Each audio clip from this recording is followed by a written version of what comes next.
Milo, is that you? There, I think I got it.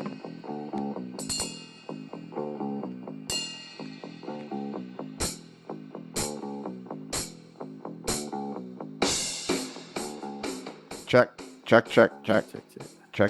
Okay, our guest is in the green room. Guest, you stay in the green room for a while. So, guys, a little while ago we did part one of the Todd Treaster trilogy. Do you remember? Yes. Do you remember that? I do remember that. Yes. I remember it. Yep. Yeah. We learned about his career as a Norfolk Southern locomotive engineer, and it was a very interesting podcast. It was an interesting podcast, and Todd may have more end scale. I think Todd has single-handedly kept the end scale model railroad industry afloat by himself. Yeah, definitely. He does have an amazing collection of end scale stuff. That's for sure. It has to be seen to be believed. And you've seen it, right, Brad? Yes, I've been to Todd's house a couple different times now. Okay, so who's on the air tonight? We have the modeler simply known as Kelly. Hello. And we have our other compatriot, Brad Williamson. Good evening, everybody. And Scott, our buddy Scott, has forgotten again. Oh, geez. He keeps forgetting that we have a podcast, so I don't think he's that interested anymore. He's so interested in building models for everybody that he can't remember when there's podcasts. And then, that is kind of an important side hustle he has. Yeah. So. And then tomorrow he's going to send me a message going, "Oh, I'm so sorry, I forgot about the podcast." And then when he hears this podcast, he'll send me another message going, "I'm so sorry, I forgot about the podcast." And I'm like, well, if you're that sorry, try remembering. Yeah. Put it in your phone. Put it on the calendar. In your phone. That's what I do when I got something that's going to happen at 8:45. I put an alarm on my phone so my phone starts going. And our buddy Bruce the mailboy, he's at his astronomy meeting or something. Oh, okay, yeah. Doing astronomy. Okay. But I have to add Bruce as a contact because I see that number, but I don't know who it is in the group text. So. Okay. Well, that's good, but that's kind of outside information. You're kind of now discussing our dirty laundry with the public. Yeah. Okay, I apologize. Yeah. Don't talk about our dirty laundry in public. Yeah. Duly noted. Okay, let's get Todd in here, and we'll get started on this podcast. Okay, Todd, come on into the studio. Okay, I'm here. Hey, boy, Todd, have you recovered from the first podcast yet?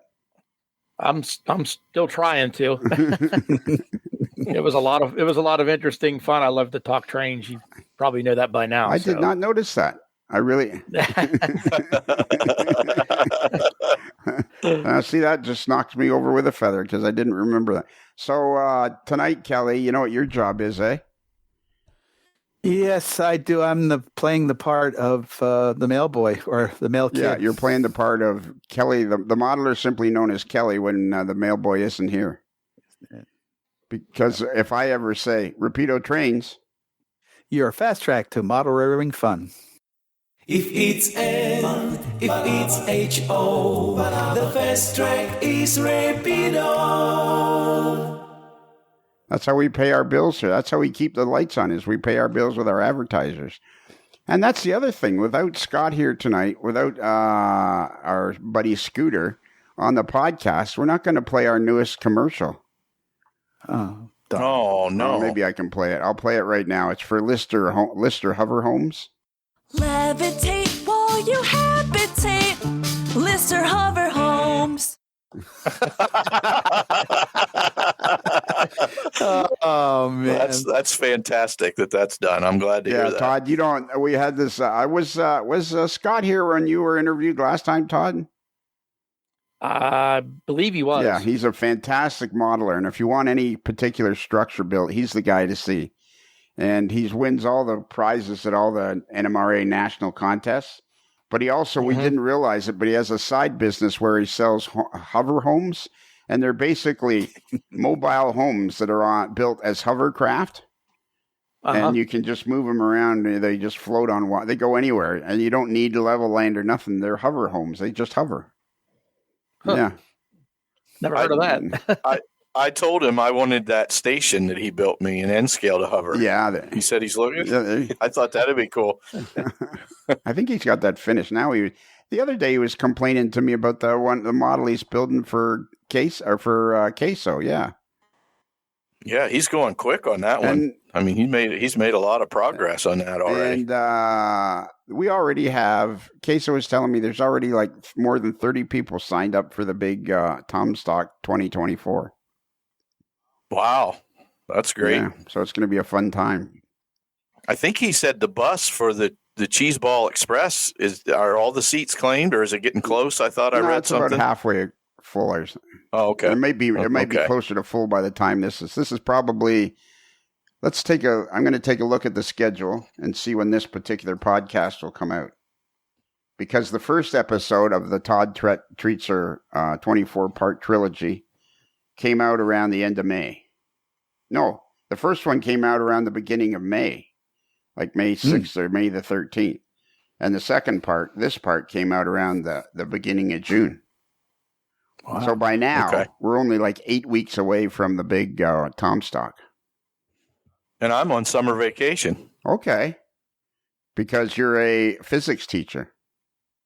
Yes, I am, although you find that dubious. Well, the only thing that I found there the other day, actually I noticed, you know how you can tell through text when you're irritating people? No, I don't have that ability. Really? I apparently can irritate people, but I don't realize it. Yeah. Like you can't tell when you're irritating somebody? No, I can. Not in a text. I can. Oh yeah, it's easy because because the messages the return messages either get shorter or they don't come at all. And then so there about 2 months ago from when this was, you and I were having a conversation, and it was a picture of you wearing your eclipse glasses from 2017 in front of one of your physics equations on the blackboard. No, that was just from this year. It? We had an eclipse here, not this past Monday, but 2 Mondays ago. Well, not 2 Mondays ago. Or a while ago. Yeah, I got my dates mixed up. So back in April. How dark did it get there in Crater, Pennsylvania? I was at work in Jersey Shore when it hit, but we had like 96% totality, so it was pretty dark, and you could actually feel it get colder. So the neat thing was it was cloudy most of the morning, and we were afraid that we weren't going to be able to take the kids out to see it. But just as we got out there, and about probably 10 minutes before the maximum blockage occurred, the sky opened up and they were able to look at it. So it was pretty cool. Well, that's cool. So you were able to take a high school full of students out and blind them for life. No, we had glasses like that was the glasses like I was wearing. I gave all the kids glasses too. And it was just I was just out with the science classes. I don't know if other classes had these. We had the Education Foundation purchased a whole bunch of the glasses for us to take our kids out to look at. Anyways, go ahead, Todd. My granddaughter got to see it too through the glasses. They gave her school glasses too. So. Where were you, Todd, when it happened? I was actually visiting my aunt and uncle in State College when it happened, and I just pulled in the driveway, and he was out trying to see it, and then we went out and looked at it. It got pretty dark. It got very, very dark. Okay, it was kind of like nightfall. Yeah, pretty much. Like it just got dark quickly, and then as quick as it got dark, it got light again. It was really weird. Yeah, exactly. That's why I know it was a cool thing to have happen. And my son, he was in just north of Toronto, and it happened in Buffalo. So he was about 70 or 80 miles as the crow flies from totality or total. Yeah, but he was like, so I'm like, I said to him, so what was it like? He said, like it gets dark and then gets light really fast. Yeah, that's just what it was like. It was pretty much how it works. Yeah. I said, was it a movie? Was it a life-changing experience? And he goes, no. No. No. Nope. All right, Todd, we got to get serious on this particular podcast because last time we talked to you a lot about being a railroad engineer. I could talk to you for quite a while about running helpers over Altoona because the last couple of summers I've spent a weekend at the Station Inn in Crescent, Pennsylvania. Uh-huh. So you go by, you when you were running helpers, you'd go by there 2 or 3 times a day. Yep. 2 or 3 times a day, every day. And are you an engineer that waves, or are you a guy that would rather not? I'm an engineer that waves and makes lots of noise for everybody. That's cool. If it was 2:00 in the morning going to the station in, I made sure I blew the horn to wake everybody up. That's the kind of guy I am. And see, I appreciate that. If there's people in the station in and the guy's blowing the horn, you're like, yes. That's exactly what you want. You want the guy making noise, regardless of the time of day. That's good. If you're a rail fan and I got to be out there at 2:00 in the morning running trains, you should be up watching me go. Yeah, there you go. Perfect. That's the way I look at boy. That's perfect.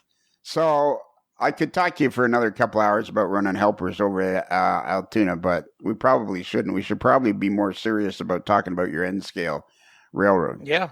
Well, at some point in your life, you have to make it here. Yes. Absolutely. And then we could sit here all day long and talk about anything you want. Yeah, that's right. I could bring my portable recorder. We could do a podcast right from downtown Treasterville.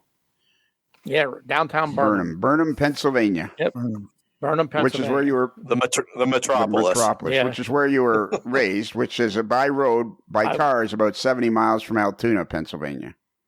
Yes. And it's 70 miles exactly from my doorstep to the Rose Yard where I sign up for work. And you're not doing helpers anymore. Now you're doing a shifter job that gives you the weekends off.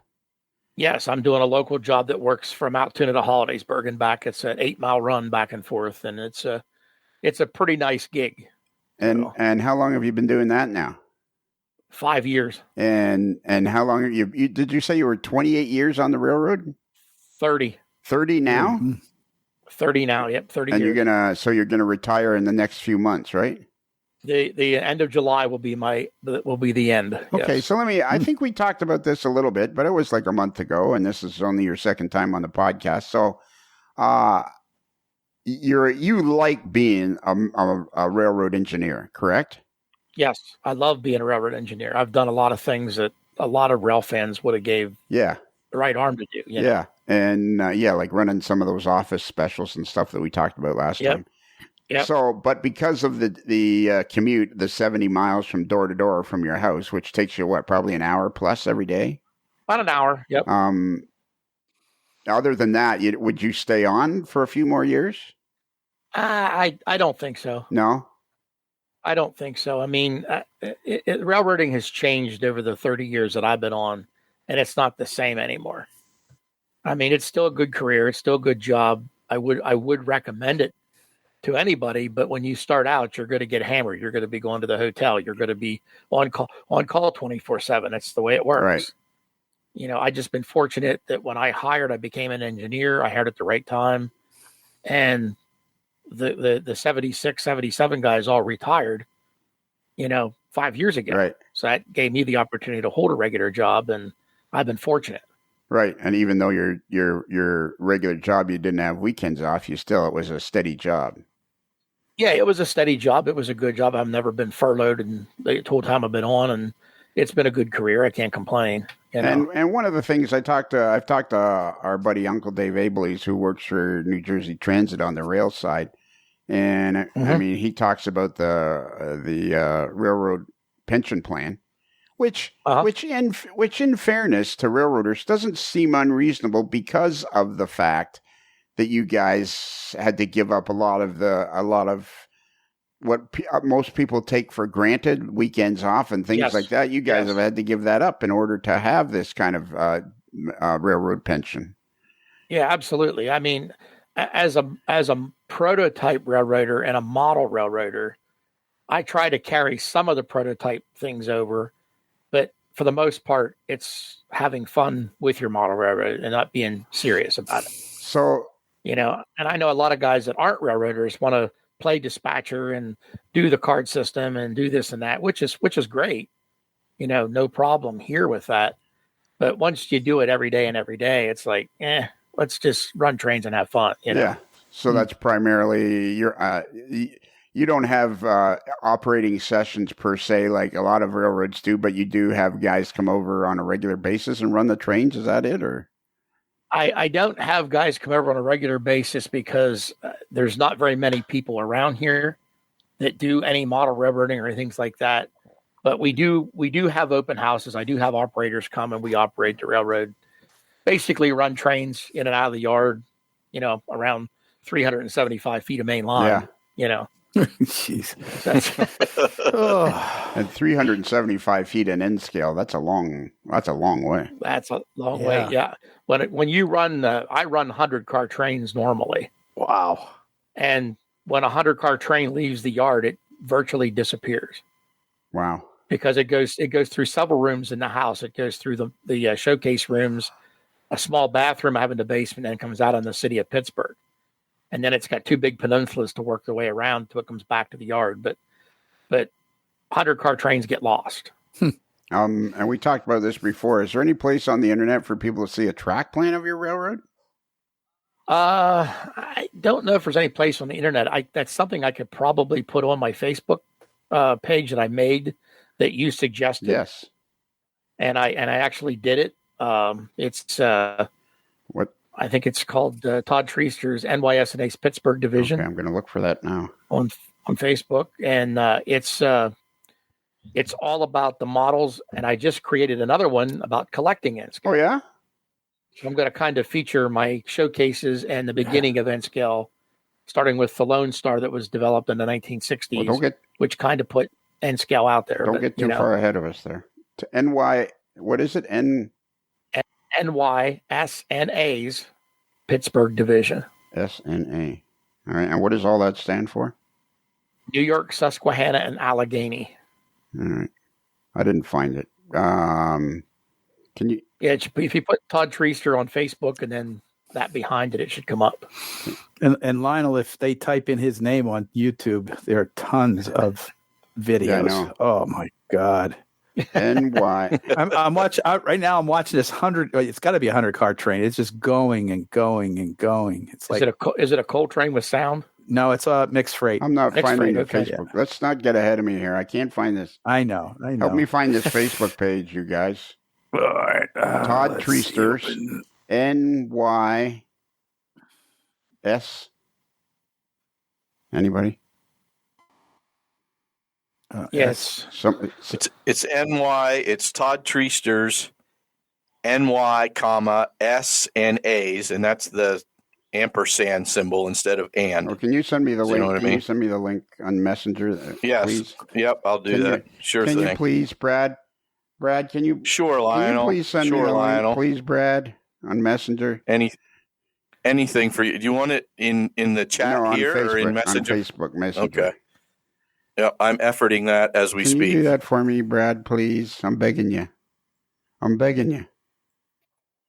So that I know I'm doing. Because for some strange and peculiar reason, we've discovered that I cannot type and do podcasts at the same time.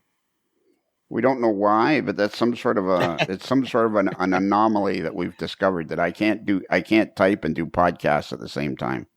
And I don't know. Yeah, and my problem is I can't type and keep my nose above my microphone, so that's why I wasn't responding. But you should have a link in Facebook Messenger now, Lionel. You think that's your only problem? Oh no, that's just the one that I'm thinking about right now. There are lots more where that came from. We could have a 47-part trilogy on that, but we don't want to get into that. No. Do we? I'm trying. I see.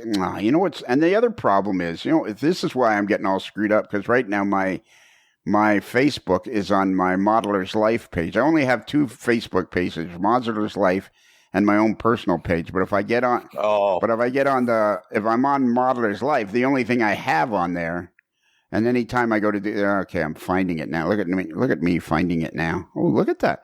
Holy mackerel! Look at your Pittsburgh modeling. Holy moly! Isn't that amazing? It is. Yeah. See, this is why, Todd, you have to have a Facebook page, because you've got so much to offer to the world here that people need to be able to see it and enjoy it with you, because you got so much to offer people. Yeah. And like, I would have never imagined your Pittsburgh. How did you do? Okay, so at the top of Todd Treaster's NYSNA's Pittsburgh division, which already has 131 members, by the way. Already, you've got 100 in a week. You're going to get a bunch more after this podcast. So how did you? So on the top of the page, the main picture on the top of the page, the intro picture, is downtown Pittsburgh. How did you create this? Well, when I went into Pittsburgh, and my helpers are getting back to this again. That's basically the scene I seen, and I've always loved Pittsburgh. And every train layout I've had since at my parents' house when I was a kid was based on something about Pittsburgh. So the buildings you're seeing in the background, the skyscrapers, are actually photographs of the real buildings, and then I blew them up to proportionate size to fit them in the background, and I cut out all the windows to make the lights in the back of it. And it's basically, I did a story for N-Scale Railroading magazine years ago, back in 2011, I think it was, on how I did it. And basically, like the big skyscraper, the U.S. Steel building, which is the UPMC building, I used a piece of poster board, a piece of foam core board, then the photograph of the building. On the back of it is aluminum foil, so that the light don't bleed through the photograph. And then diffuse the light, I actually used a frosted shower curtain. Holy moly! Diffuse the light over the windows. Wow, That's cool. I didn't know that. Yeah, it's in one of Kirk Reddy's. It's I forget which issue it is. In fact, I'm looking at it right here. It's June 2011. On how I did the Pittsburgh scene, and it shows you how I did the buildings and everything. And after his magazine come out about 2 years later, I seen 3 other articles done that they did the same thing I did. And what's the magazine called? It's N-Scale Railroading. Okay. It was June of 2011. Is that magazine still going? No, it's not. And unfortunately, last week, the editor and publisher of that magazine, Kirk Reddy, passed away. Dear. yeah. That one was digital only for the last couple of years, right? Yeah. My issue number 101 was the biggest article he ever did, and it's on me, and I'm on the cover of that one also. I had 5 covers on that magazine. And it's June of 2017, actually. And it's the camera looking down the Mon River and the Pittsburgh in the background. It was a really good article. He did 15 pages. So Todd, did you say that were those photographs taken from the rail line that you were on? Or yes, they were taken from the station in different areas of Pittsburgh that I was able to walk to and shoot the skyscraper from there. Okay. Yeah, that's really cool. And I would go out there to different times too, drive out there too, and we'd spend a day in Pittsburgh, and I'd mill around downtown and do whatever I needed to do. And then the foreground buildings are just whatever buildings I could find, similar to the buildings I'd look up in Pittsburgh. Now that double steepled church there, is that something you scratch built, or did you find a building? That's a Keebri kit. I've had that for a long time. That was actually on my 2 previous layouts, actually. Because I believe that church is actually near the hockey arena, right? I know it looks familiar. There's one very similar to that near the hockey arena. There was also one on the Braddock side too. That's actually they actually tore it down piece by piece. Okay. I don't know what they did with it or why they did it, but they did. It was abandoned. But yeah, there's one like that similar to it near the old hockey arena. Brad? Yes, Lionel. It pains me to say this. Okay. But you know what you and I have to do, don't you? We have to go to Todd sometime. Oh, that too. But even more importantly. Okay, what's that? You want to take a shot in the dark? And first off, let me tell you, it's got nothing to do with Rapido trains. Your fast track to model railroading fun. If it's N, if it's H-O, the fast track is Rapido. No, you and I need to go to a Toronto Maple Leaf Pittsburgh Penguin game in Pittsburgh. Ooh. Oh, that would be awesome. Yeah, I'd be up for that. Would you? Yeah. Great. Yep. Gosh. Gosh, thanks. Your question was answered pretty quick. Yeah. That would be too much fun because Pittsburgh's literally from my house, not from Toronto, but from my house. I'm like literally 5.5 hours away. It's not that big of a deal for me to go to Pittsburgh. Mm-hmm. I used to. Yeah, it's basically straight down. Yeah, you just go over to Erie and turn left and 79 south, I think it is. Yeah, and were either of you guys responsible for them putting the speed limit up to 70 in Pennsylvania? I was glad they did it. Yeah, I don't know if I was responsible for it, but yeah, I was. Well, if happy either for one that. of you were responsible, I want to thank you personally for I wish they'd put it to 80 to be Well, honest yeah, with you, no but that's kidding. okay. Although when the deer bounce off, they make a bigger dent at 80. Yes, they make a big dent at 45. Trust me. Yeah, I they know make the a big feeling. dent at 60. I hit one. Yeah. I hit one just on the north side of Pittsburgh, and I remember saying to myself, "When you see one, you'll see others." And as the first, You'll see others. as the Yep. first one went by the front of my truck, as I was pulling my trailer at 2:00 in the morning, why I was pulling my trailer at 2:00 in the morning and going through Pittsburgh, I don't even remember. But this is going back 10 years ago. And as the first deer went across in front of my truck, I thought, there'll be others. And sure enough, there were. So you missed the first one, but you got the second one, right? Exactly. And I had I was in my Toyota Tundra pickup, and it cracked the bumper, then bounced off the trailer. The dent in the trailer still there, but and then the amazing part is they get up, and a lot of times they get up and walk away, and this one did. And I'm thinking, Yeah. Sometimes they but do, I had gotten it because I saw the first one. I got that puppy slowed down to about 25 miles an hour, and so it wasn't hit it that hard. But yeah, there's a lot of those critters floating around Pennsylvania. Okay. Except for unless you're actually hunting for one, Yeah, then they all disappear. disappear. Yeah, every time I went hunting with my dad, you never seen a deer. So. Yeah, you got to go hunting with your 2011 Ford F-150. That's the only way you're going to see them. Yeah. So, okay, when you did this downtown scene, let's not get past. So you're going to have to run this all past me again. So I got it that you took the picture of the building, then you cut out some of the window holes, not all of them, but some of them to show light through it. Yeah, to show light. Yeah, a good many of them, probably more than 1,000. Right. Yeah. So then, what did you light it with? LEDs. Okay. And then that's on foam board, but where does the foil in the shower curtain come in? The foil goes on the back of the picture itself, the photo paper. Okay. Because you don't want the light showing through the photo paper. And then once they put the foil on, I put the frosted shower curtain over top of that. So it kind of fuses the light a little bit, so it doesn't pop it out. So you had to cut holes through the photo paper and the aluminum foil. And the foil, right? And what I did was I was starting to cut them with an X-Acto knife, and I'm like, I'm going to be here a year cutting windows out of one building. So it dawned on me that they make brass tubing in shapes of squares and help me out here. What's a square and a rectangle? Rectangle, circles. They make in pretty much any shape. Right. Make everything. Yeah. Well, anyway, I went down to the local hardware store and I bought all different sizes of the brass tubing, and I sharpened the edge on it like a cutting tool. Wow. And I just put a little block of wood underneath it and sit there and just punched them out. Well, that's cool. That's cool. Yeah. And it was like a paper punch, and I sat there and did it. And a real good friend of mine said, "You're biting something off here that I don't think you're going to be able to chew." And I said, well, we'll see. So I did the UPMC building because it was the biggest building, had the most windows. It was the hardest one to do. And it's around 33 inches tall, something like that. If you were going to do it, then it's going to be 66 inches tall.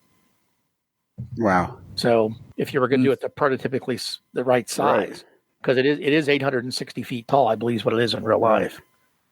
So I figured out to be around 5.5 feet. So you're not going to cut a hole in the living room floor and put a skyscraper up there. But I did it as a background part, right? It gives you forced perspective. Yeah, it's very smaller. forced perspective, and that's the buildings are arranged the way they are in Pittsburgh. Now the one building is it's called 1 Oxford Center. It's on Grant Street, I think, and it's between the golf building and the Pittsburgh Plate Glass building. It has a little Christmas tree looking things on top. You cannot see that until you cross the Allegheny River. But I like that building a lot. And the building itself has like frosted windows, like they're tinted real heavy. So unless it's a good clear night, you can't really see the windows lit, but they have floodlights on the bottom shining up at the building. So Is that the tower that used to be called PPG Place? I think PPG Place is the one that has all the little trees on top. Oh, okay. It has the little points on top. It's actually the exterior. It's actually all glass. Yeah.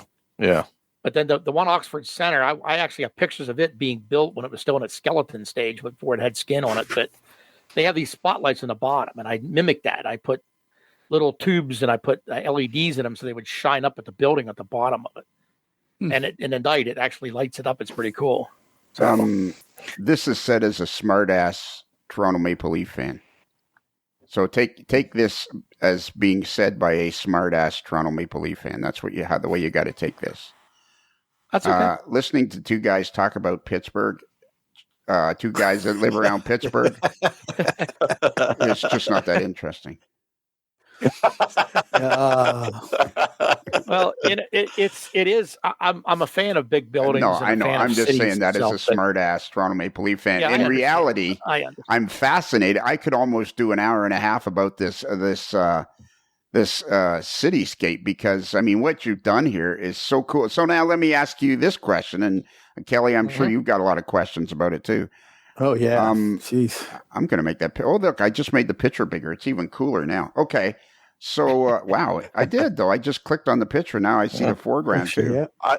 I will tell you guys that as awesome as it looks in that picture, you to see it in there, to be there and actually see it for your own eyes, it's even more amazing. It's not, Brad, I tell you, it's not as big as you think it is. It's about 3 feet deep and about 7 feet long. Yeah, and wow. that's the part that makes me cool. Makes me think it's really cool because it looks like it's a lot deeper than that due to the fact that the buildings aren't to scale. It makes it look like it's much deeper than the 3 feet that you had to work with. So that was one of the questions I was going to ask. How do you maintain it by dusting the roofs off and everything? Now I understand. We'll get to that. 3 feet. We'll get to that. No, I just answered the question. 3 feet. It's 3 feet. Yeah, It's only 3 feet deep there. Yeah. So everybody, once again, I'm going to repeat this just so everybody can go and see it. It's called. This is on a Facebook page about Todd's Railroad. And it's called Todd Treaster's TREASTER NY and SNA's Pittsburgh division. So, and somebody just joined while we were on here. Yeah, it was me. Oh, was it? Well, I'll have to try to remember too. I don't want to be premature like I was. Yeah, put the link on the fans page once this podcast airs. I would appreciate that. You know why? It would be good if you could do that. Why is that? I'll forget. Yeah, I'll try. I'll do my best to remember. You have realized, Todd or Brad, you have realized, Brad, by this time that I'm basically useless, right? Like you've picked that up.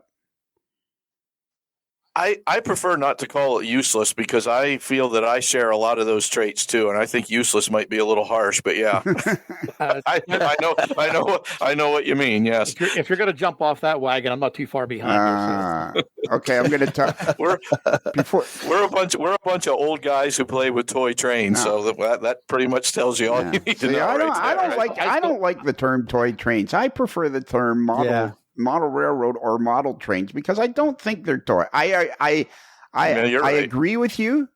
Like I agree with you in general principle, but I prefer the term model railroad because it's something it's not a toy. It's a model railroad. It's a and in something like this, I highly recommend everybody go look at this picture. And something like this is a form of art. This is an art form that Todd has done here. And so I'm still stuck on because I think what you've done here with these buildings is absolutely spectacular. So now, when you took the pictures of these buildings, did you kind of have to check yourself and say, okay, I took the picture of this building from this angle. So did you try to take all the buildings from the same angle? Yeah. Yes.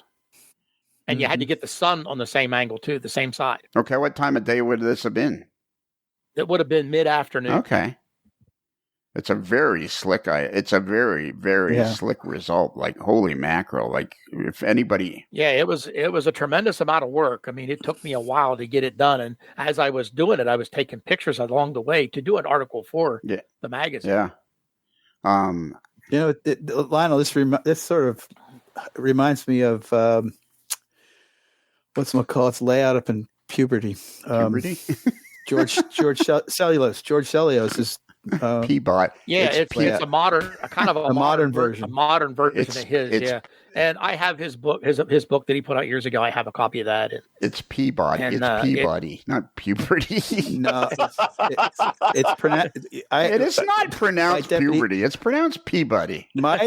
My assistant chief was from there, and that's how he pronounces it. Yeah, well, that's like Uncle Dave pronounces Norfolk as Nork, and it's like it's not. It's that's like some people call it Norfolk and Southern. It's not Norfolk and Southern. It's just Norfolk Southern. Yeah, there you go. See, and then there's Lebanon too. Yeah, right? exactly. Yeah. Yeah. That's queso. It's Lebanon or Lebanon. Yeah. And reading. Yeah. Well, when I redid this, is actually the third rebuild of the city. The first one was really pathetic. It was really bad because I was kind of in a hurry to get part of it done. And then I redid it to basically the background still the same, but I stripped it all back out and redid all the buildings and the streets and everything. Yeah, it's all amazing. The buildings either have interiors or they're all lit with certain windows lit and things like that. And I picked landmarks in Pittsburgh, like Primanti Brothers. So I have Primanti Brothers on there. The movie Flashdance years ago, the girl danced in a bar called Mobby's on the movie. I scratch built and made Mobby's bar. And the interiors are from the real Mobby's bar inside. Wow. So in little scenes like kids trying to look in the window and a cop standing behind them and things like that. And if you get on my regular Facebook page and some of that, I'll put some of the pictures on this eventually. I did some downtown scenes, like looking up the streets and stuff like that. There's the electric wires and the manholes and all that stuff, car parking meters and all that stuff. I mean, I put hundreds and hundreds of people in the streets and hundreds of vehicles. There's 75 three-dimensional freestanding buildings, and I think there's 26 background buildings. I think is what's there. Wow. It's over 100 buildings in that scene. It's just amazing. It's amazing. And the detail. 400 LEDs. Oh, yeah. So the detail. So you did it 3 times, this particular scene. That particular scene. This is my third go. So okay, let's have a little bit of redo history of the layout. When did you start this particular version of the layout? 2004. And is this the only version of this layout that's been in the basement? This is the only version that's been in the basement in this house. Okay, yes. So you built the house around the beginning of the 2000. In 2004. We moved in August of 2004. Right. I had an open house in December of 2004. I had oh, Jesus. I had the yard sections up. I didn't have track on it, but I had a main line running clear around, 2 main lines actually. Wow. Yeah, I worked on it a lot. I was down here I was in the basement every chance I got. And my wife pushed me. She pushed me because we were really strung out from moving from the old house to this house, and we just lived down the street. Right. I only moved 2.5 blocks up the street. But I built a bigger house on top of the hill, no water issues, no, and a clean room. I went into a clean room, all finished. Ceilings done, heated, air conditioned, painted, done, finished. Right. And she helped me with the bench work. I'll give her 100% of the credit for that because I needed a second hand. And she'd help me hold the stuff, and she'd actually screw things and saw things and things. Oh yeah, she's involved. And we actually didn't kill each other doing it. We had a lot of fun doing it. And once I got up where I needed to be, then she said, "Okay, rest is yours." And so, but then if I needed her, she'd be there. Right, she'd come down and help me. So the open house was basically bench work and track and trains running on bench. Well, it was not. I actually had the first peninsula up, but I had 600 trees on that peninsula. Holy mackerel! When people came, yes, because I saved them off the old layout. I put them in foam. I just took the best trees off the old layout and put them in foam and put them in big boxes, and so I didn't get crushed. And I brought them up, and I sat down here and I was able to plaster it and get it up and yeah. So now you got to start adding a bunch of overall pictures of the layout to your Facebook page because people will want to see that because there's a. I already did. There's pictures, overall pictures on there. It's crazy. If you scan down through, you can see there's 4,500 trees on the layout. Holy Now, how are they? Are they commercially bought, or do you? No, I made them all. Did you? Did you use like sprigs of natural weeds and stuff? I use goldenrod and astilbe plants mostly. Now, over the years, several people have brought stuff in, and I'll give Zeke McGee a little shout out. He brought me some trees in here last year for the Altoona show, and I put them on, and I dedicated one corner to him, with the trees he made for his layout. Yeah. But they're goldenrod and astilbe plants. You got to get them in the fall when they get frozen. You got to get a good frost. And you can't pick them when they're yellow. If you pick them when they're yellow, they will stay yellow. They will not change. Okay. But as soon as the frost gets them and they start to get puffy, that's when you want to get them. And what happens is bugs will lay their eggs and stuff on them. Mm-hmm. So you want to make sure the frost gets them good, and you want to set them for a while before you do anything with them. I picked a bunch one time before I went to work and put them in my car. Oh, no. And they were in the car while I went to work with the helper.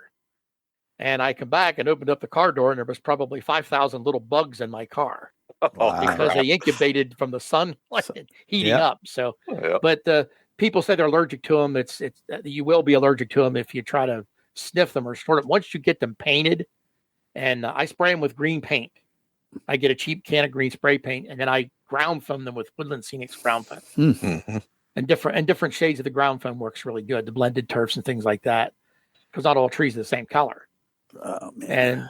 And I built mountains instead of backdrops like some people do. I built actually physically mountains. They're about 14 inches tall, and I sloped them as narrow as steep as I could get them, and then planted the trees to them. Well, but it makes a good effect. It makes a good effect, and it looks good in pictures. Yeah, and things like that. You can get away with that because so much of Pennsylvania, there is a lot of steep hills and what have you. Yes, a lot of steep hills and a lot of skin. When they were there, when Kirk Reddy came the first time in 2006, I think they were here. It was photographed for the 2007 edition. I actually had it up that fast. Wow. Yes. Yeah. And when I called Kirk, he said, well, I'm not really interested in unfinished layout. And I sent him pictures. He goes, we'll be there in April to shoot it. So they come in from Seattle, flew in from Seattle to shoot it. And then all the other ones, I did all the pictures myself. I did them all the rest of them are myself. Like the yard, Enola Yard. Well, we don't want to get that far yet, but I expanded that also. There's 4,000 cars on the layout. Are they on the layout? Yes. And is there enough room? 4,000. Is there enough room for 4,000 cars? Yes. The yard itself holds 3,250 cars. Oh, yeah. Moly. And why? Remind me. So okay, go ahead, Kelly. I was going to say, so you have 4,000 on the layout. What's on the walls? About 15,000 more. Holy sh! And then you have some in storage bins too that aren't even in the showcases yet. About another 4,000 or 5,000. Okay, so how do you not end up? This was a question I had to myself. Actually, I was on the third hole today, and I was thinking about talking to you tonight, and I was thinking to myself, well, how does he not end up buying doubles of stuff? How do you keep track of what you have? Well, I have a list. I have a couple guidebooks that I keep track of there, but believe it or not, I can remember what I do and don't have. Wow. That I don't. That... and believe it or not, my wife knows too. Your wife does too? Yeah. Yeah, she has a pretty good idea of what I got downstairs. Because somebody put a car on the other day, a picture of something, and she said, "You have this car. I know you do, and I know where it's at." I'm like, okay. I can't hide that, I guess. I guess so. I guess the only thing people can hope for now is that your wife divorces you and then she wants to remarry one of us. That's been asked before. Yeah. or can we clone you? Yeah, a lot of guys say that, because she's. We've been married. We were just married 40 years here, April the 7th. Oh, congratulations! Thanks. Yes. We've been together for 44 years. We met in high school, and I remember when I first met her, and I took her home to meet my parents, and took her downstairs to the train layout, and she's like, "Hey, this is pretty cool." I'm like, "Oh, I got this fish on the hook. This ain't getting off." We've been together ever since, and it's been a pretty good ride. I can't complain. Do you have any kids? Do you have any kids? I have a daughter. What is she? What is her? Does she have a husband? Yes, he's actually an engineer for Norfolk Southern. Oh, really? Yeah, he's been there, I think, 13 or 14 years now. 14 years. And what does he think of the model railroad? When he's here, he comes and helps operate. Okay. Wow. He's into firefighting more than as anything. He's a firefighter for one of the local fire companies. But when we have open houses, if he's off, he's here. Sure, he helps. And he likes running. Oh yeah, he likes running. He understands it. He can step right in there and run it right now. He enjoys it right alongside you. Yes. And my granddaughter actually, when I was doing buildings for the city, I was downstairs working. I'd bring her down with me. I have a sofa down there and a TV set, and I'd put a Disney movie in for her or something when she was here with me. And I was doing a building one day, and she's very good at painting and coloring. She's only 5 years old. And actually, she wasn't 5 years old when I was doing it. She was only 4. And I was painting this building, and she said, "Pappy, can I paint that?" And I'm like, oh. I'm like, you know what? I'm not going to tell you no. So I showed her how to hold the brush and showed her what to do. And she painted the building. And it is on the layout as she painted it. That's cool. I did not touch that building up at all. That's great. She did a fantastic and that's one job. of the fun parts of the hobby that is, that's when you can say, Brad, that's when we can say, it's not just model railroading. It's not toy trains, but it can be inclusive for the whole family from the age of, for granddaughters and for grandfathers, and the whole range of the family can enjoy it. She likes seeing the trains run, but she's not into running them yet. Of course. And I've tried to get her to run them, and she's, I don't want to do that yet. Yeah. But she likes to see them run. And I'm doing backdrops now. I'm redoing my backdrops. I'm going to put clouds on the sky and things like that. But my backdrop scenery, my mountains, trees, there's always been an issue with trying to get it right. And in pictures, it looks good from where it's at now. But I found these rubber stamps of trees, deciduous trees, pine trees, and things like that. So I bought them, and I brought them home, dipped them in paint, and I tried them on there, and they actually work pretty cool. So you stamp an image of a tree on a backdrop? Is that what you mean? Yes. That's interesting. Paint. Wow. Using paint. And I think, and actually I have a picture of her. It should be on that website, the Facebook page, of her actually stamping the trees on the backdrop. That's cool. She was down there when I was down there doing it. And she said, "Pappy, can I do that?" And I'm like, "Sure. Can't screw it up." It is funny how it, like Lionel was just saying, how it does bring the family together. My granddaughter's only 2, and whenever I come downstairs when she's here, she always comes running and wants to come down with me. Yeah, well, she knows. I mean, they know that's instilled in them, and I think grandpups and granddaughters have a special bond. I know mine does, and we sit and paint and draw together and color together and things like that. So you guys are lucky, because I don't think I'm going to get that opportunity. So make sure you make the most of it. Yeah. So how far is Crater, Pennsylvania from Burnham there, Brad? I can get to Todd's place in about an hour. Oh, yeah? Next time, yeah. You're about, 70 miles, 80 miles, somewhere in that area? Well, I come down the back way through, I go out 880 and then so it's actually shorter. Down but 144? And go to Potter's Mills and pick up 322. And across 522? No, 322. Yeah, I get on 322. You go that way. That's not the back way. That's the front way. Well, okay. From where he's coming from, 522 goes the other direction. Do you even know where you live, Brad? No, not most days. Since the asteroid incident, it's a little confusing. Exactly.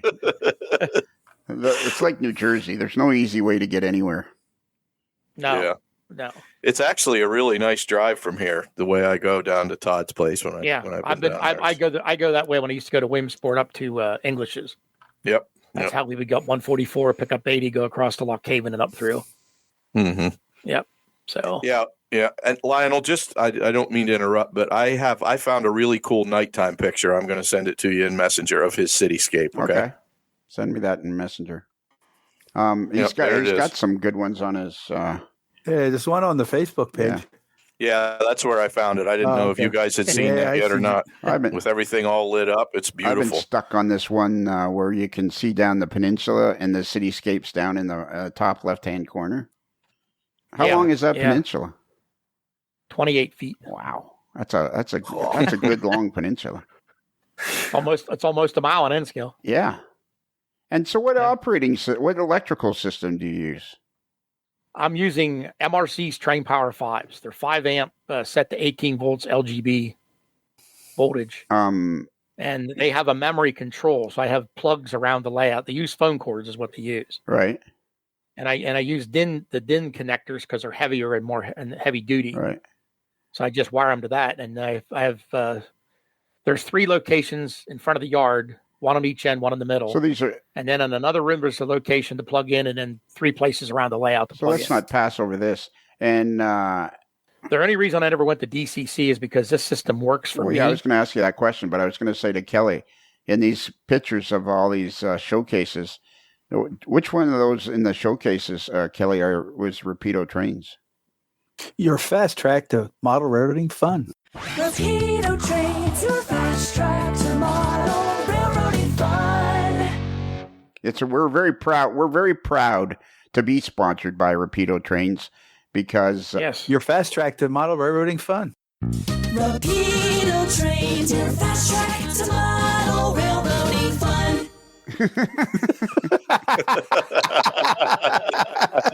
Let's see if he does this. I have quite a few Rapido trains. He won't do it because he only does it when I'm doing it. They're Canadian prototype engines like the Draper Tapers and those goofy GMD ones. I have a bunch of those. So I'm assuming the railroad is still DC because trying to convert it to DCC would be almost an unbelievable task of trying to transfer all the engines with decoders and everything. I have 2,800 locomotives. Well, there you go. And some of them are silence. Man, what's that? The silence? Yeah, nobody responded to that except for you, and I said 2,800. I have a lot of older stuff, and I like to run through the older stuff. Sure, and to try to decoder it. And like I said, this system works. I'm running trains in circles basically. It's a lot more wiring, but the throttles have memory. So once the train is rolling and you unplug it, it stays rolling. Do they still make those throttles, or has that throttle's been discontinued? That throttle's been extinct for a long time. In fact, I had one go down on me, and I called MRC to see if they had any parts, and the guy laughed at me. Right. Because they're 35 years old. I used to have when I first started on my final layout, I had those orange and black ones. What were they called? Pulse something throttle. Oh pulse. yeah. I know which ones you mean. I had those too. Yeah, and I had those also. And I think I had this MRC, but this MRC system is pretty slick for DC. What you say because it's got memory on it, and it's still it's got memory on it, so it keeps it going. And they have momentums and things like that. And you have rotary switches, I'm assuming. I have rotary switches to go from. I have 4 power packers. Okay, so you can run 4. There can be 4 guys running trains at the same time. Yes, pretty much so. Yes. So we talked about this very, very briefly on the last podcast. But do you have some sort of plans in the future once you're retired to do operating sessions, or no? If I can get the people together, the right people together, yeah, sure, I'd love to do that. But spend the day here and do it. That'd be fun to do. Yeah, I don't think you'll have any trouble getting people together because you're not that far. People aren't that far from you. I mean, no, it's like there's a group in State College that did like a round robin type thing, and they were older retired guys, and they had most of them had awesome layouts, and I went there a few times to help operate. But when I show up, the operation stops. And they all sat around drinking coffee, asking me prototype questions. Right, yeah. So we never really operated too much of the layout, but hey, Todd, we did have fun, you know. When you're ready to do that, say the word. If you need people, we can get some Iron City guys I know that would just jump at the chance to come there. Well, absolutely. I mean, and we welcome anybody here. When we have our open houses, I don't do a public thing because I can't, because there's just too many people would show up. But when we do have a regular ones, Brad, you were here the last one. Yep. We get about 100, 120 people. And how do people find out about your open houses? It's all on email. Okay. I have an email bank, and I whenever somebody comes here, please give me your email. I put it in my bank, and then I put out a blanket email, and then I'll message people on Facebook that I don't have their emails. I'll put it through Messenger. Do you usually do 2 open houses a year then? One in the spring and one in the fall? I used to do 2, one in the spring, one in the fall. And then the one in the spring one got a little bit, it was a little bit too much for me with coming out of winter and the railroad, keeping me down. But I'm probably going to start that up again after next year. Awesome. So, but the National N-Scale Convention, the N-Scale Enthusiast Convention is going to be in Bethlehem. Yep. And are you going to that? I am going to that, and there's caravans coming from there to here. Wow. There's going to be a whole bunch of people come up. When's that? The National N-Scale Convention? It's the NSC convention. It's the end of. I think it's the 3rd week of June. It's about a month before Tomstock. Yeah. Oh, okay. Yeah. Todd should come to Tomstock. I was wondering what that was, and I was thinking about that. Yeah. Well, you're more I know Jerry Britton very well. Jerry was here at the last open house. Well, you're more than welcome. So let's give you a brief rundown of what it is. On Wednesday night, we get together at this place called the Shady Maple for dinner. It's what is it, Brad? It's in the Mennonite country, and it's Lancaster. I know where it's at. Yeah. We do that on Wednesday night, and what the tradition is that everybody gathers at the hotel and then leaves 10 minutes before I get to the hotel. And then I have to drive to dinner by myself. and then he gets stuck sitting at a table with me and Toffee. Yeah, well, that's because I was just looking for somebody not to yell at. And I thought, I don't know these guys. I'll sit with them. You figured these 2 idiots don't have any idea what's going on, so I'll sit here, right? Well, you were sitting with David Start, and that's pretty much exactly what I was thinking. David Start and David Yale were both there. Yeah. What I've discovered in the last, and I don't know how long you guys. I know Lionel, you've been around quite a while, and Brad, we just met a year or 2 ago. But I've been doing this just about all my life, and some of my first N-Scale conventions were in the early 2000s, and it's really amazing the people you meet from all walks of life, all stages of life, whether they have money or they don't have money. They're all down to earth people that you can get along with. And that's what I like about it. You go to these conventions, everybody's your friend, everybody talks to you.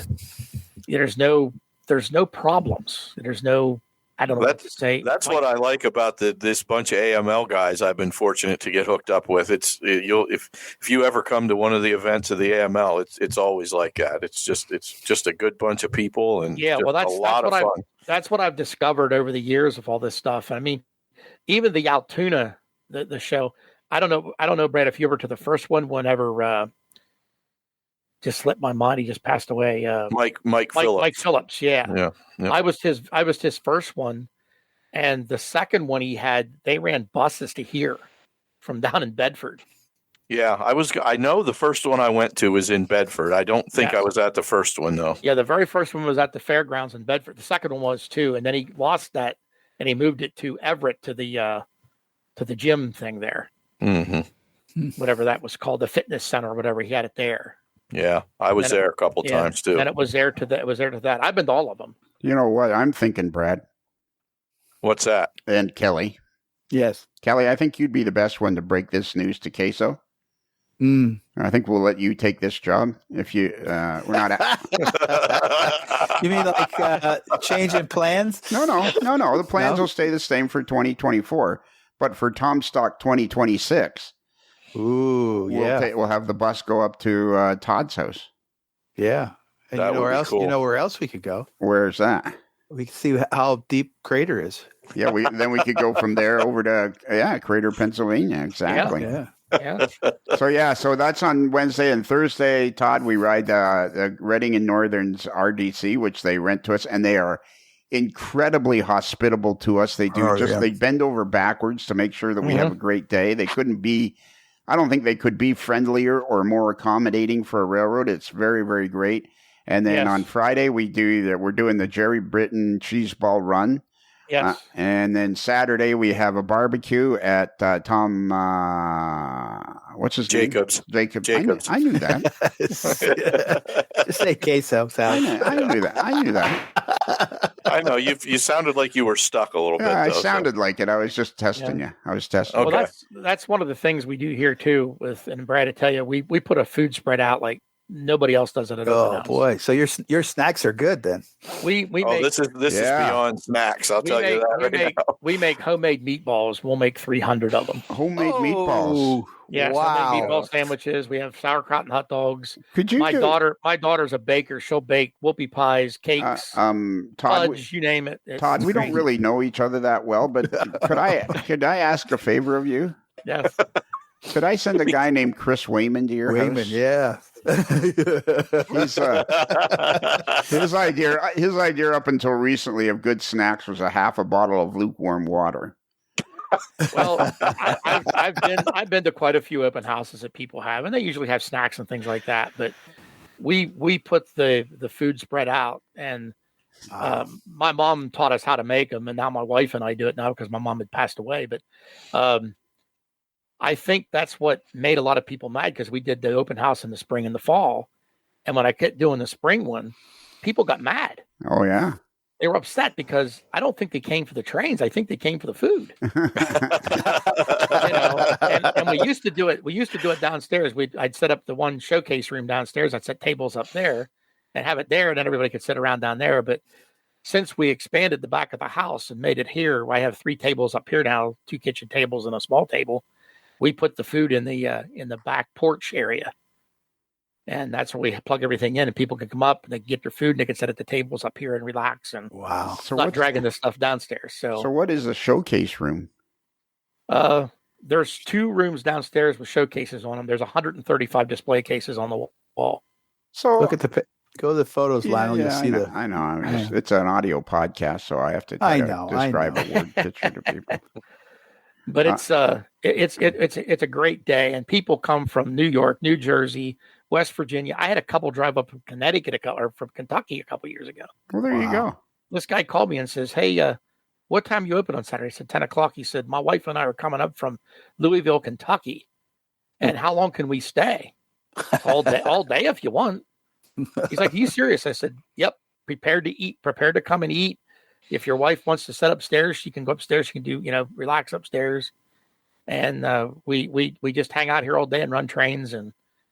And the layout, Brad can tell you, I can run 45 trains by you at a location, and you would not see the same engines or cars twice. Jeez. Run that one past me again.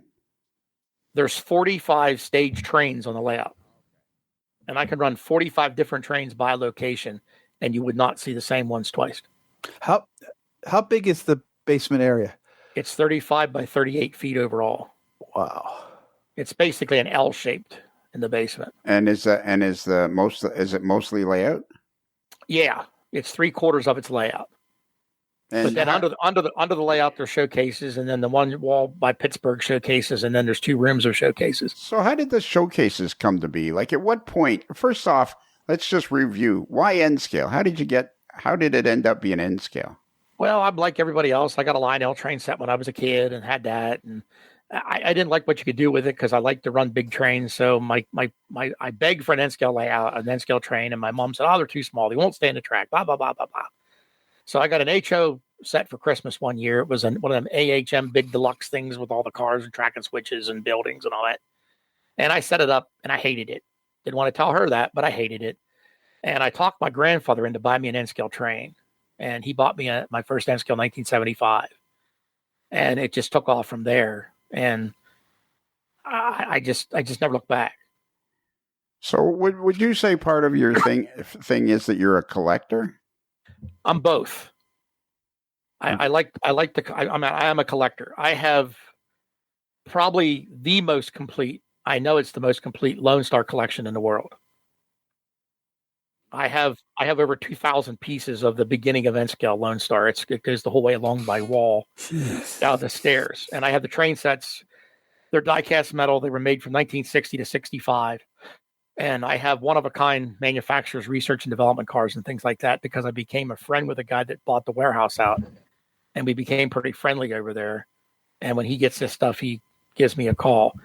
And then a guy that wrote the book from the Netherlands was here in the basement. He came to the convention in 2011. And was in the basement, and he confirmed it's the most complete collection he's ever seen. Mm. I would bet money that it's the largest private N scale collection I mean, I don't know that for sure, but it would not surprise me one bit to learn that. It's amazing. It's the only one I've ever seen displayed. Yeah. Where there might be boxes or something. Exactly. Like that. There might be somebody somewhere who has everything hidden away, but like there are things down there on his display cases that I've only ever read about, and I have been in N scale for many years, and I've read about some of this older stuff and never actually saw it till I went to Todd's place. So yeah. So Brad, why did you end up in N scale? Basically the same reason. I like to run longer trains. I don't run as long a trains as Todd does, but I just didn't. When I still lived at home is when I started building layouts, and I could only wrangle out enough for a 4x8 sheet at that time, and I could just fit a lot more scenery and a lot more trains into that space in N scale than I could in anything other than Z, but there wasn't any good running Z scale engines at the time. So that's how I landed in N. And when would you guys say was the turning point for N scale? Like, when did it become something that you could really get excited about because it ran as well as it does today? When Kato made the Atlas engines, the GP30s and 35s. Yeah. I think that was the turning point. Mm. And I think that was. And Kato started to come out with the SD40s. The SD45s, and those are they're bulletproof. And I would say where the beginning, that was when it really got into high gear, when you could run N scale trains that ran as well as any scale. But I would say, and feel free to disagree, Todd, but the landmark locomotive for me, the first one that ran well enough that you could really operate, to me, was the Trix U28Cs. Well, they were for their time. Yes. For their time. I had those when I was a kid at my parents' house. Yep. And the Concord U50s. Yep. Those were made by Kato. Mm-hmm. And the PA ones were made by Kato. They were early Katos. Yep. And then they ran very well. And you're right, the mini Trix, the little switcher, the F unit, and the U23 or U30C, whatever they want to call it. So that would have been probably late 70s when that started. I'm going to say mid 70s is when them U-boats come out. Yeah. And then when Kato started making stuff for Atlas, that's when we could finally say. The RS3s were nice. They were good. They were well done. The GP9s that they failed at because they used the RS3 mechanism. Mm-hmm. So they were kind of hokey looking, but and then when the GP30s and 35s come out, those were the absolute best that they ever did at the time. Yep. Because they were strong. You could put two GP30s on a 100-car Atlas coal train and it would pull it. I mean, it would pull it with ease, Yep. And they just got better and better. And then the U30Cs that Kato did were very, very good. They were good pullers, but they had the Rapido Talgo coupler on them, and they were truck mounted too. They were truck mounted couplers, right? And then micro trains brought out the pilots and did that. Mm-hmm. But then the SD40s, I think, changed everything because the SD40s were just so good and so good runners, and you can't destroy them. No. I was just going to say I have a couple of those U30s that I bought when I was, oh my gosh. I mean, they're probably, what would they be now? 33 years old now? They're late 80s, early 90s. And I've never done anything to them besides oil them occasionally. They just run and run. That's it. Yep. Oil and clean them. Yep. That's like I realized I got some Atlas yellow box Kato drives that are 40 years old that still run pretty much the day I bought them, and they're 40 years old. Yes. Yeah. They're anything that has the Kato name on it is pretty bulletproof. And the new manufacturers like Rapido, they're doing a fantastic job with what they do because they're mimicking what Kato did. And like I said, I have the Rapido, the GEs that they did, the Canadian Nationals, and they're on a 90 or 100-car coal train down there now. And I ran them the other day for somebody here, and they ran for like 3 hours. So, they're just fantastic pieces. So how often do people just show up and start banging on your door and ask you if they can see your trains? About every 2 weeks. I get a call from somebody. And what had happened was when we had the I hosted the 2011 convention. We brought the buses here. They toured the Standard Steel. And shortly after that, the Japanese bought the Standard Steel. And I took magazines down to them, and they wanted to come and see it. And now every time they're in town, they want to come and see it. Yeah. The Japanese are really big into N-gauge. Yes, and they actually brought me a 700 series Shinkansen. Well, no, run that past us again. So these are guys that work for the steel company? They're the guys that own it. That own the steel company. What steel company do they own? It's Standard Steel. It's Sumitomo Heavy Industries, a division of Nippon Steel. And where is it located? It's right here in Burnham. Really? They make railroad wheels and axles. Oh, okay. It's one of the oldest continuous steel mills in America. It was started in 1795. Wow. And it's still here. And so when those guys come from Japan, from the head office, they want to come and see your trains? Yes. What was that first phone call like when you first met those guys? It was interesting. The first 4 that came were here. 2 of them could speak English very well. The other 2 could not. And then a little while later, the owner himself came and wanted to see it. And I got a call from the president of Standard and said, "Hey, the owner's coming in this week. Can we bring him up?" I'm like, "Sure."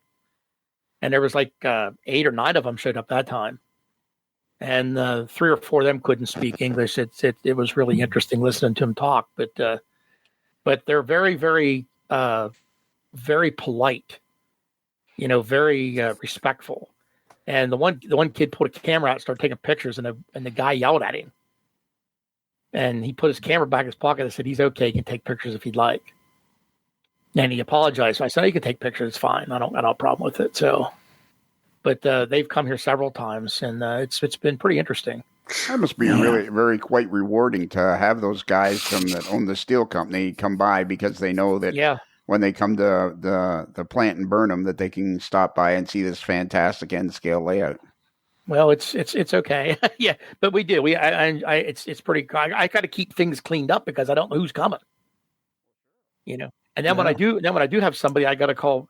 Hey, Beck. I got people coming in about an hour. Can you go down and straighten things up? She comes back up. She says, "You got to be kidding me. You didn't tell me it looked like that." Well, just do the best you can. We'll do the rest when I get home. So run that one by me again. What was that story you were trying to tell us? Well, when I work on something, I get stuff out because I have stuff in different boxes. Sure. So I get something out, leave it set. Get this out, leave it set. Get this out. Then I have a little table I work on in front of my sofa in front of the TV, so I can turn the TV on and keep company with it. And I work on my buildings or cars or trucks that I'm working on. And I just leave stuff out. I leave it set because I'm going to get it out tomorrow again. So then I found something else to work on. So I got to go find something else, and I pull it out and leave it set. Like right now, it looks like a tornado and an earthquake went through my basement because I got boxes setting all over the place. And then you get your wife to clean it up when people are coming by. Yeah, I get a call. "Hey, we want to come and see the layout." I'm like, "Oh, I know there's a mess down there." And I call her up. Hey, Becky, can you mind going down and just straighten up a little bit? Then she comes back up, calls me. You got to be freaking kidding me. You're still married? Yeah, 40 years. Wow. She tolerates it. It's been good. It's been a good. I'd do it all over again if I had to do it. No kidding. Yeah. I wonder if she would say the same thing. Let's get her on the podcast and see what she's going to say. I don't. She might be over in the other room. I'm not sure, out in the living room. She's probably hearing this, I'm sure. So. Yeah, exactly. Well, she's going to hear it anyways. Eventually, I bet she'll want to listen to it. But yeah, it's been great, and she's you're the very bravest man. You're the bravest man I've ever met. You know how some guys buy stuff and they'll hide it. There's no use I buy it and hide it because she's going to know I got it anyway. Well, sure. Yeah, I mean, she's going to know I got it, so I might as well just be up front with it. So when a box comes, what'd you buy? Well, here's what I bought.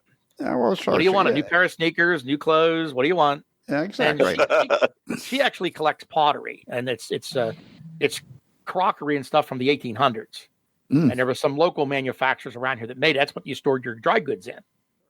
And she probably has 500 of these things throughout the house. Wow. It's what you guys enjoy. It's what each person enjoys. And all my furniture in the house is handmade. I built it all. Oh, really? Oh, I didn't know that. Wow. Yeah. Is that a second hobby, woodworking, or? Yes, it is. I have a wood shop out back, and I'm using all my father-in-law's old tools, and they're good tools from when they were made right. We had that. We had that experience, yeah. Kelly, out there in Rochelle. Wherever that was, Split Lip, Illinois, or something. Wow. And there's Mike McBride. He had this. We still got to interview him. He had this fantastic layout, but to get to it, you had to walk through his woodworking shop, which was almost as well. It was as impressive as his layout. Yeah, it was a beautiful woodworking shop. Okay, so and obviously, then the woodworking has probably been a great. That knowledge has probably been a great asset in building the model railroad. Yes, and all my showcases are come out of the shop. Okay, I built every one of them myself, and I built them to fit the space. Oh, that's kind of slick. That's so. All right, let's look at it from a different angle then. As a lifelong model railroader and a guy that has built an N-scale empire and one of the more well-known N-scale layouts that is throughout the country, what are some of the recommendations you would have for somebody starting out? Well, my first recommendation is start small. Don't overdo yourself if haven't done it before. And I would sooner buy 5 really, really good engines than to buy 20 crappy ones. And that's what ends up happening. You get guys that buy stuff that are either too old to do anything with, or I don't want to say poor quality, but that's what happens. And let's to face it here, the micro trains set the standards years ago with their trucks and couplers. Mm-hmm. And they're absolutely the best. They're 99% of my cars are laid out all micro trains, wheels, and couplers. Yep. Kelly, do you agree with that? I would definitely agree with that. I don't think you know that. Yeah, I'm sorry. I cut you off, Brad. You go ahead and finish it. You finish it. Okay. Yep. Kelly works for Microtrains, Todd. Yeah. Yep. In fact, you have a picture of Eric, the president of Microtrains, and Colin, who was an intern at one time. Yep. Colin and his dad come here to operate last open house. Okay, good. Little known fact, there's a guy there named Joe D'Amato, and Kelly has no problem telling you this, that if it wasn't for Kelly, Joe wouldn't have a job because Joe isn't that smart. I think it's the other way around. And Kelly comes up with all the really good ideas. Yeah. I tested the metal wheels on my layout for my. Yeah. How do you like the metal wheels? Well, the first ones he did, they did not work as well as the new ones do. Mm-hmm. They had to improve them, and Colin filled me in on what was really taking place with that. Yeah, but the newer ones are much better. But is this something new? This metal wheel thing? For Microtrains, it is. Yes. Yeah, for Microtrains, it is. But I'll tell you, and I'm a fan of if it's not broken, don't fix it. And the Derlin wheels that they did, the plastic wheels that I have on the layout, not the low profiles, but I run low pros too. I don't care as long as they work. You can pull longer trains with those than you can with metal wheels, because I think the metal wheels drag, in my opinion, because I can see a difference. And I can run 100-car train for 10 hours with 3 or 4 Kato engines and not have an issue, and that's my opinion of it. But everybody has their own thing. And if you're running 40-car trains or 30-car trains, you can do that all day long. You'd get away with that. But when you're running 100-car trains, my record's 352 cars. Is it the fact that they maybe add more weight? That's probably some of it. I think the weight has something to do with it, and I just think it's the way the wheel's designed. I think. If you push one of the Microtrains cars that you get out of the box down a track, it'd go for a scale mile. Mm-hmm. You push one with metal wheels on it, it goes for about 10 feet and stops. In most cases, not all cases, but most cases. I'll pass that on to Joe, just so he knows. Just my experience of it. There is not a locomotive that was made in N-scale that I haven't tried. There's not a car in N-scale that I haven't had on this layout. So, with all the ones in your display case, it has to be that way. And anybody tries to tell me differently about how things work. Sorry, I'm not going to try to argue with you because you can't argue with some people. But when I run a train, like a stack train that's 8,500 scale feet long, It's got 140 platforms on it. And I run that train for 10 hours with no problems with 4 Kato engines. You can't tell me they're not absolutely the elite. And I'm testing the waters with the Rapidos, and some of the Atlas ones will do that well too, you know. And basically the Atlases and the Rapidos and those are basically made by the same people and the same design. So, you know, but so these are new cars that from Rapido and Atlas. Like, is the industry going to all metal wheels or something? Is that what you? I think over the years there's always been a flange thing.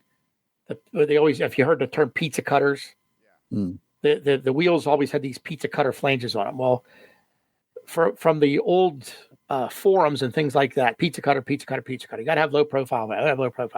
So the manufacturers come out with low profiles.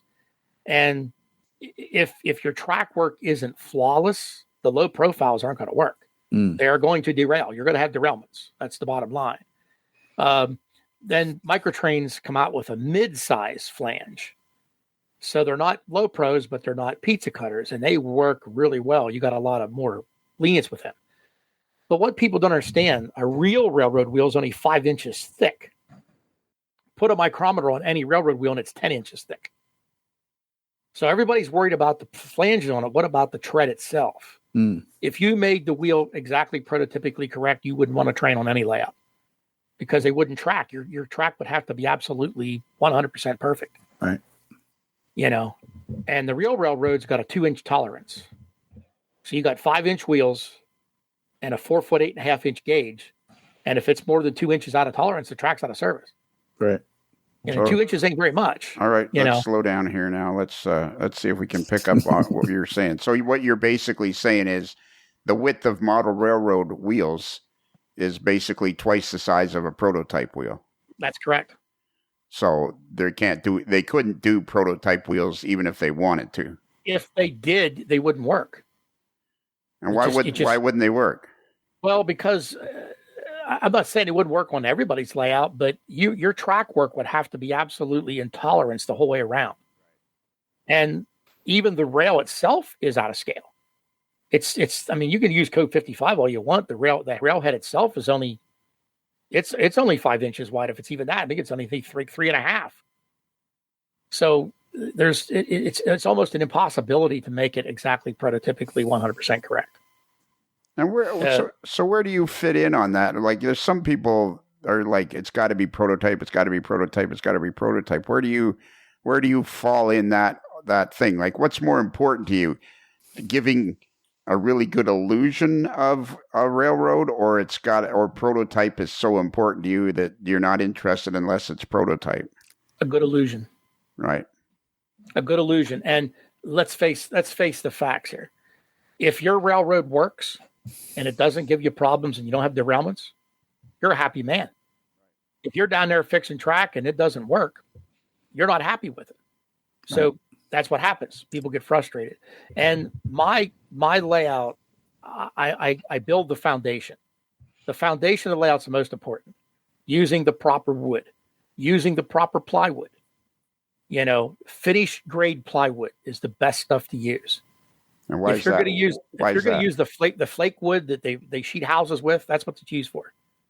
Don't use it for N scale because it ain't going to work unless you're going to put Homosote or a foam core board or something over top of it. That's the only way you're going to get away with it. You try to lay N scale track on that stuff, and you're going to have dips and warps and bruises and stuff. And if it gets moisture, it's going to swell. Yep. It's going to cause that problem. I have a clean room. I have a controlled temperature downstairs. It's air conditioned in the summer, heated in the winter, and it stays about the same temperature all the time. So I don't have expansion and contractions. And believe it or not, none of my joints are soldered. None of them. I have no solder joints at all. And for 20 years, that layout's worked flawlessly. So do you solder power drops to the bottom of the rails then instead of the rail joints? To the rail joiner. Oh, to the bottom of the rail joiner. I take the rail joiners. You know, they come in like a thing of 4, like a row of 4. Mm-hmm. I put a drop of solder right in the middle of it, and then run a bus wire through that little drop of solder. Wow! And then drill a hole and drop it down underneath it. You will not find any wire soldered to the side of my rails anywhere in the layout. Mm-hmm. So you have two joiners on there that supply power to 2 3-foot pieces. Pretty much, track. yes. Wow. Well, I have a solder a wire connection about every 12 feet. Wow. And there's 700 pieces of flex track on my layout. Oh, jeez. What gauge main bus wire do you use, Todd? 14 stranded. Okay. Stranded wire is the best. I don't care what anybody says. Yep, I agree. That's what I use too. The solid wire could break. Yep. Where the stranded doesn't. It's more flexible. Yep. And I think the electricity flows better through it. If you were here, Brad, you've seen the trains running around. They don't slow down. They don't speed up. They stay the same speed the whole time. Yep, they do. And that's a plus, I use 12 gauge stranded wire. Yeah, that's 14 and 12. I mean, it's there's not much. I figured 12 might be a little bit overkill for what I need, but I was able to get 12 gauge wire fairly cheaply, and I figured I'm going to use it. That's the other thing too. I was able to get the 14 gauge stranded at the hardware. I was buying actually spools of it. Yeah, and I'm talking, 500-foot spools. Yeah. There's 12,000 feet of wire into my layout. Oh my gosh! Jeez. Yeah. There's 12,000 feet. So there's 2 miles of wire. 2 miles of wire. Yes. It's about 5 inches thick where it comes out of the panel under the yard. Kelly, do you think there's 2 miles of wire in a Rapido trains? Your fast track to model railroading fun. Locomotive?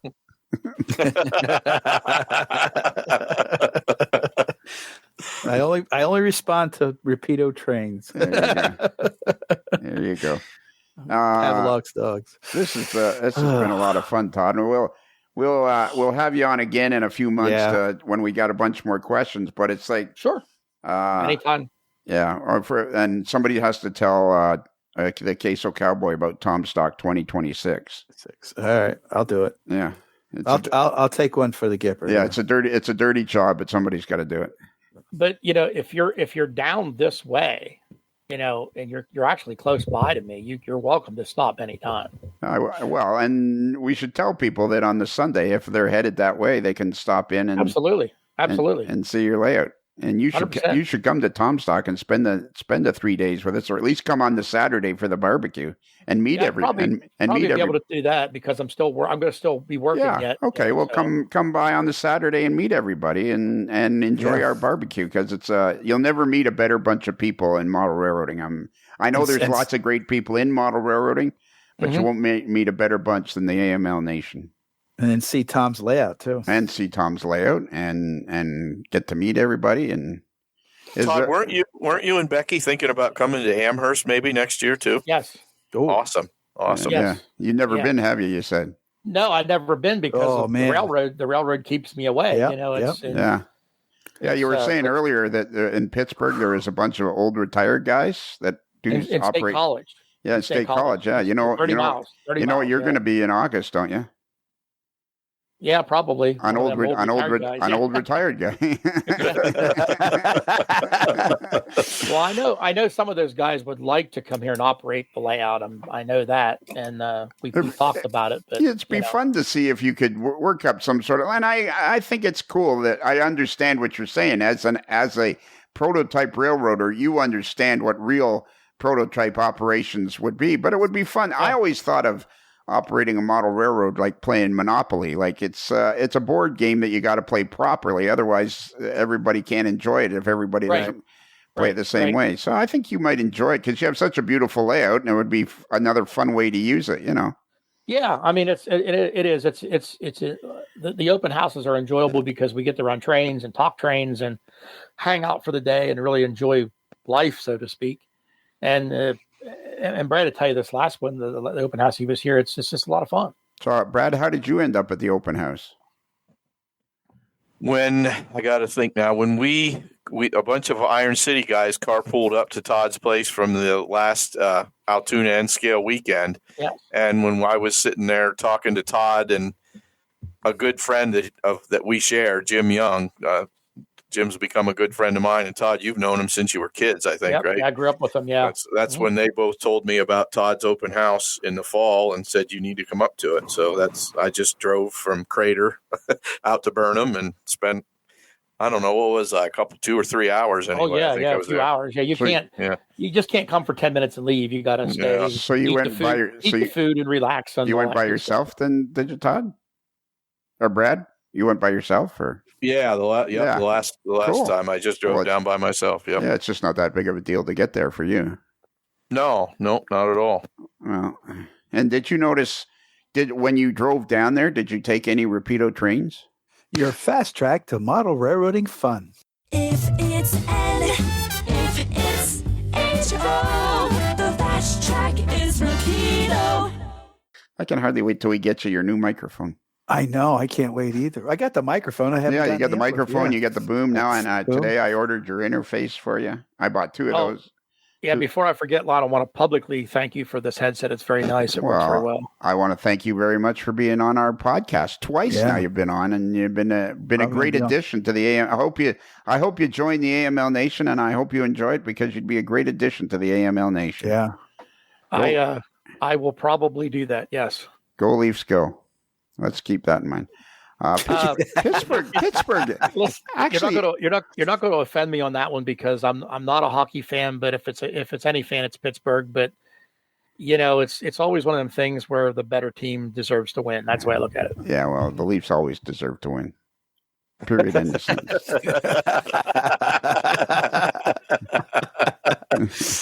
I was talking. Yes, I'm great friends with George Bogatuk, who is with Soundtracks. And we became friends, obviously, through model railroading, but our friendship blossomed once we both realized we were avid hockey fans, and he's a big fan of the Dallas Stars, and of course I'm a big fan of the Toronto Maple Leafs. Last night we were talking about the playoffs and all that, and we were talking about a particular thing, and I said, well, the Leafs suck. And he goes, well, you can't say that. And I went, yes, I can. They're my team. Well, they don't suck. And I go, they haven't won the Stanley Cup for 60 years almost, and they're my team, and they screw up. They suck. But I thought you were a fan. I said, I am a fan. That's half the fun of being a fan. They suck. Yeah. and Austin Matthews had a chance to score his 70th goal on your birthday and couldn't even do that, could he? Yeah. Did you have to bring that up? I don't think I was. Was I specifically talking to you? No, you weren't. But I have a way of interjecting. Well, I'm not a hockey fan by any means, but we won't hold that against you. I bet you're. I bet you're a Pittsburgh Steelers fan. Yes. There you go. Yes, I've always been a Pittsburgh Steelers fan. In my house, if you're a Pittsburgh Steelers fan, you wouldn't have a house to live in. Exactly. So, but I'm a Nittany Lions. I follow the Nittany Lions, and I like all sports wrestling and all that stuff. And all right. Hey, Kelly. Yeah. I wonder if they have any hockey fans at Rapido Trains. You're a fast track to model railroading fun. Rapido Trains, your fast track to model railroading fun. All right. Well, Todd, that was pretty cool. This is part 2. We're going to have you on again. I think we've managed to cover pretty much everything and at least skip over everything. But what we're telling everybody right now is if you really want to enjoy this layout, you go to Facebook and you look for Todd Treaster's, Treaster, NYSNA Pittsburgh Division. I bet you if you put in Todd Treaster's Pittsburgh Division, it would probably come up. When we started this particular podcast, they had 131 members. Now they got 133. And we should warn you, the Iron City N Scale guys they had a really neat thing, actually. I don't know if you planned on doing this, but they had a really neat thing where they, every time they would get a new member to their Facebook page, they would send out a personal thank you and a personal welcome to each individual member. And then they got involved with the AML Nation, and they started getting so many members that now they just basically, they can't be bothered welcoming anybody, and everybody just gets a rubber stamped with a number. And it's like, you got a special happy birthday wish from Toffee the other day. There you go. Exactly. All right. You're not gonna let this go, are you? No. I think I did wish you a happy birthday on Facebook. Yeah, well, that's what we were going to talk about. While you guys were talking, yes, you did. Well, while you guys were talking, I looked up the birth of N-Scale, and it was a company. You talked about Lone Star, and it was a company founded in 1939 as a toy division of Die-Cast Machine Toys Limited of London. That is correct. Yes. So N-Scale, in actual fact, has existed since the 1950s. Well, I'm going to say literally 1960, because it was introduced at the London Toy Fair in March of 1960. In November of 1960, at the Nuremberg Toy Fair, Arnold Rapido introduced their version of it, and they both ran on 9mm track, and that's where N-Scale came, because 9mm was pretty much started with the word N, the letter N, in almost all forms of life, so that's why they decided to call it N-Scale. But Lone Star called theirs treble O, or triple O, because there was O scale, double O scale, and then triple O scale was N-Scale. Wow. But they only made electric versions till 1965, and then it wasn't selling very well because it was expensive, and it wasn't. Montgomery Ward imported it here to the States from 1960, I think 62, 3, and 4. It was in their Christmas catalog.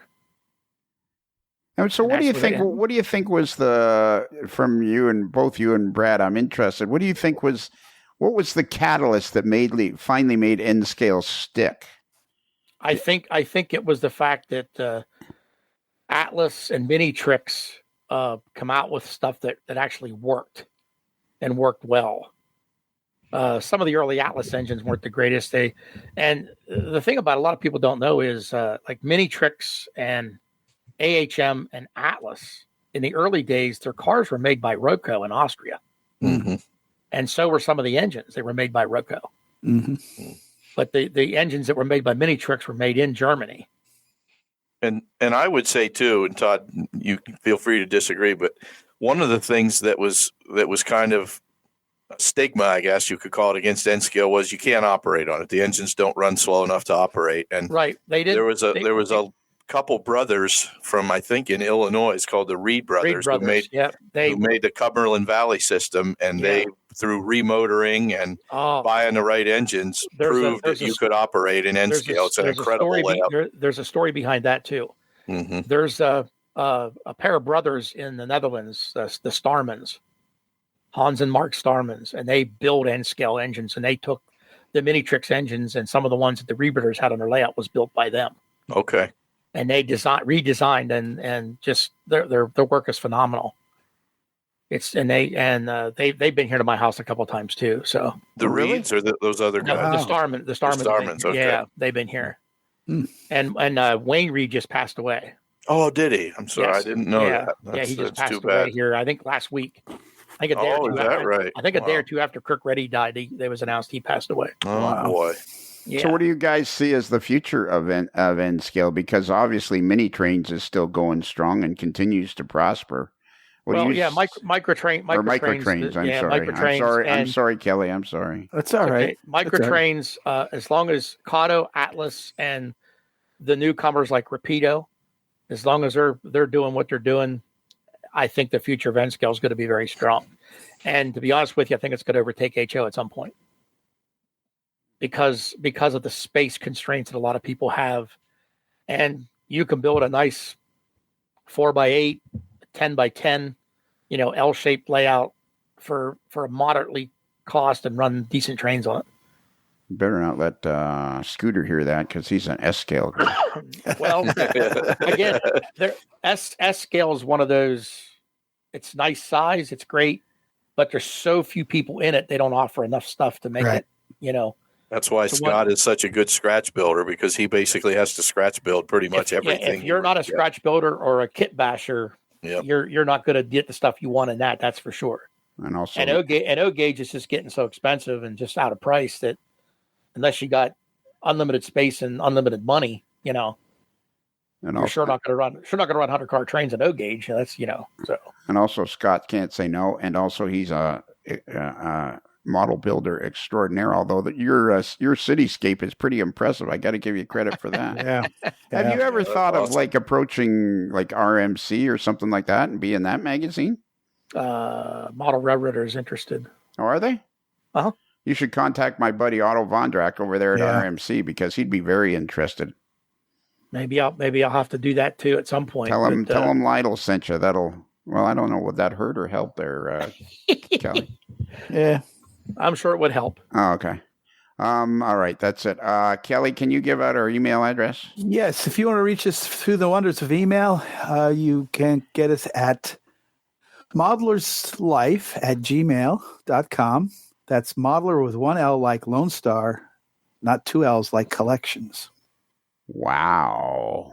Well done, Kelly. That was very hard to come up with. Oh, that was very good. That's you've been thinking about that for a little while. Oh, I have. Man, Todd, both of us were because we're never sure who he's going to ask to do it. Exactly. I was going to go with large layout for the two L's. Yeah, nice. I like that too. I was thinking Lone Star too, but yeah, Kelly knocked that one out of the park. Yeah. And Brad, did you really think there was any chance you'd get asked? After the one I screwed up, you mean? I thought I made up for that the other night. Yeah, you did. Though. Yeah, you did. Okay. Okay. All right. All right. And Todd, can I ask you a question? Yes. Have you ever wanted a T-shirt with a hot dog on it? Sure. Well, if you go to Midwest Model Railroad, where do you buy most of your N-scale stuff? Ooh, that's a good question. Well, I was getting it from MB Klein's. Yeah. And I actually had a local hobby shop here in Lamont. Brad probably knows who he was, Forrester's Trains. Yep. And then he retired, and him and I had a good rapport. He gave me a tremendous discount. And then he decided to retire and close up. So I went to MB Klein. And then they went and closed up. So now I've been dealing with Hog Trains over in New Jersey. Hog Trains? I never heard of them. They're formerly Brooklyn Locomotive Works. Never heard of them. Have you heard of them, Todd? I mean, Brad. Yeah. You know what the problem with you two guys is? You both have two D's at the end of your name. We're sorry for that. Yeah. Hog Locomotive, or what'd you call it? Hog Trains. Have you ever heard of them, Brad? Yep, I have. I bought stuff from them back when they were still Brooklyn Locomotive Works, but I do remember when they became Hog Trains. How do you spell the only thing I really H-O-G-G? the only thing I really get from them is the microtrains stuff and a few other things, but it's slowed down for me a little bit because I have no place to go with anything. I mean, it's just. I mean, when you got 28,000 pieces, I mean, what do you do? I mean, jeez. Yeah. Well, you wait for the next new piece to come out. You do. Well, you do, but there's just no display room left. I mean, somebody brought me a picture here a while back of Conway Yard, and I'm like, oh, this is nice, but have you been in my basement? Yeah. And they're like, yeah. Todd, what you do is what Howard Zane did. He enlarged just the basement. Yeah, I know that. I know he did that. And there used to be a big tree stand out back there. I was hoping to fall in the garage. It'd be $100,000 garage. I'd put basement underneath the garage. But it's the point where, the older I'm getting, the harder it is to accomplish things, I should say. But it's a big enough layout for one person. Do you have the Atlas GP15s? -1s? Uh-huh. Oh. I got every Conrail number they made. All right. Well, I'm just asking. Yeah. How about the new Microtrains April weathered graffiti cars? Yep. Oh. All right. He's probably got every car they ever made. I have 9,500 Microtrains cars. Do you have? Jeez. 9,500? Yeah, plus. Guess what the discussion tomorrow at Microtrains is going to be? Eric's been here. He's seen it. And like I said, I've been friends with Colin for a long time. So I've known Colin for probably the last 10 or 12 years. So, him and his dad come here all the time to operate. And I hosted the national convention in 2011 here. So when it was at Hershey. And what'd you say the next convention's in Bethlehem or something? It's in Bethlehem in the end of the third week of June. Yes. Bethlehem, Pennsylvania. Bethlehem, Pennsylvania. Yes. Oh, okay, cool. It's been in Pennsylvania. I think it's been in Lancaster, Hershey, Pittsburgh, and now Bethlehem. Well, Pennsylvania is a hotbed of N scalers. Oh yeah, Apparently. Yeah, and trains. How do you have the Cato big boy? Yes. Lionel, I don't think you're going to stump him. How about the Cato Amtrak Viewliner set? Oh, I got 6 of those. Oh boy.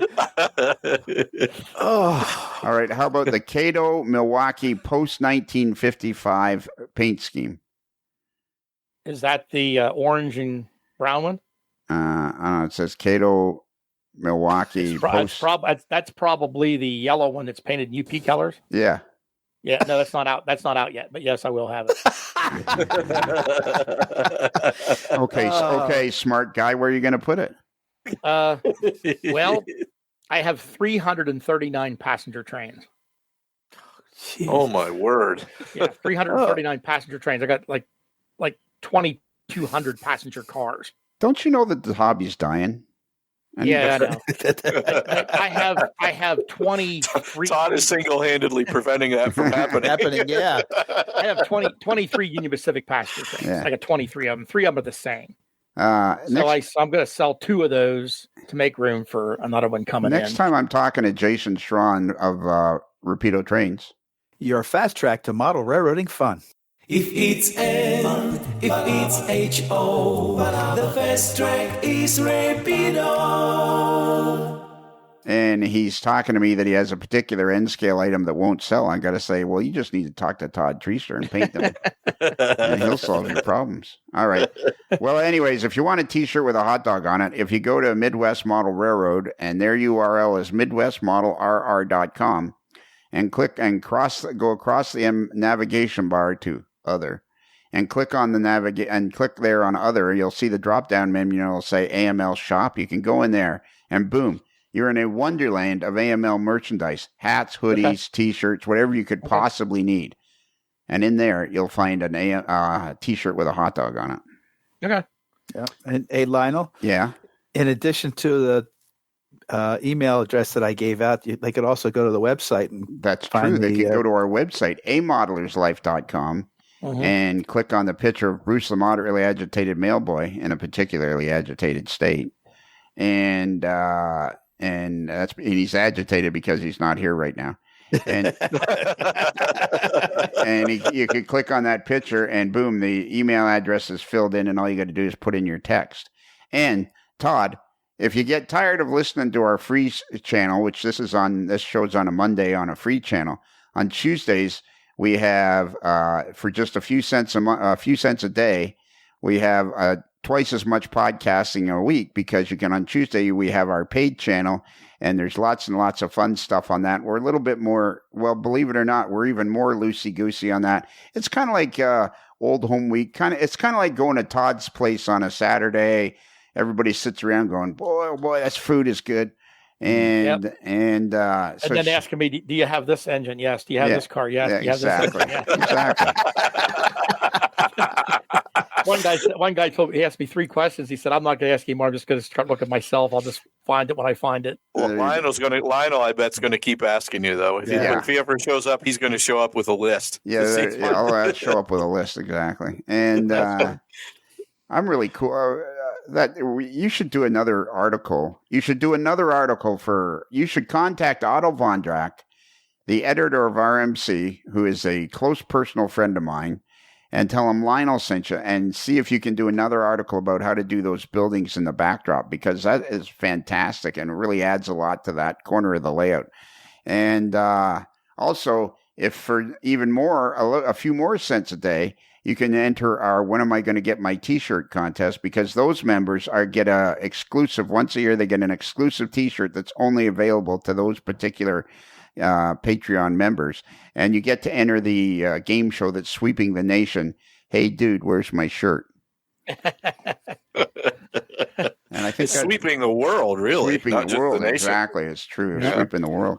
I think that's it. Have we covered everything, boys?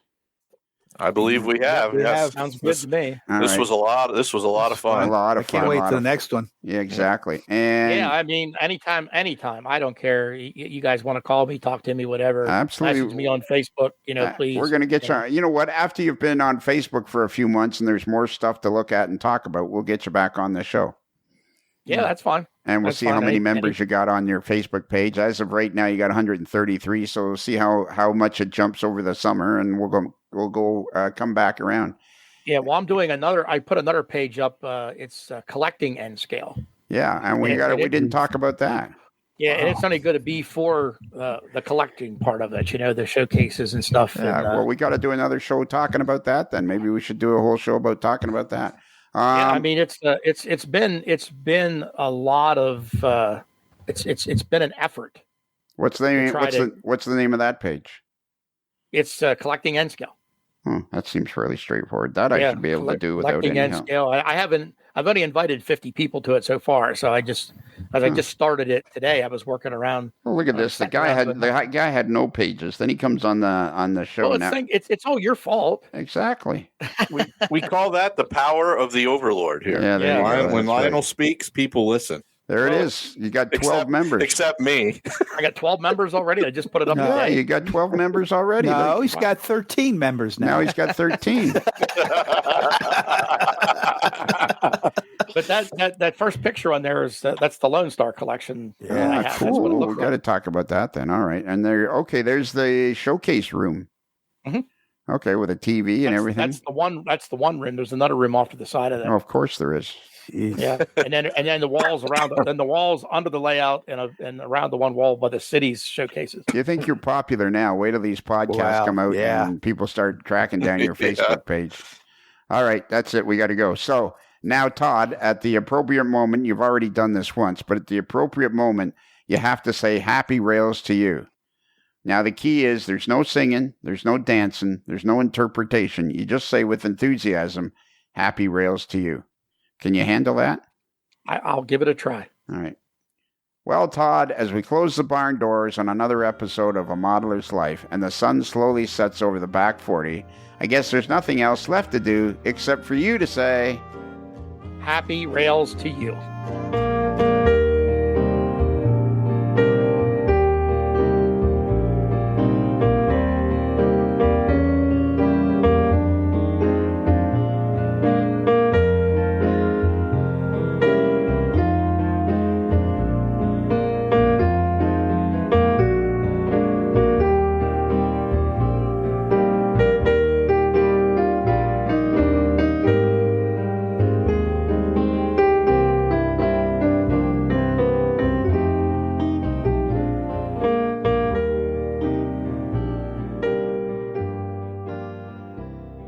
While in Busted Knuckle, guests of A Modeler's Life podcast stay at the Casa del Sol Motor Court and Inn, where late-night dancing at the Rumba Room is a magical event to be experienced. It's another Lincoln Homer.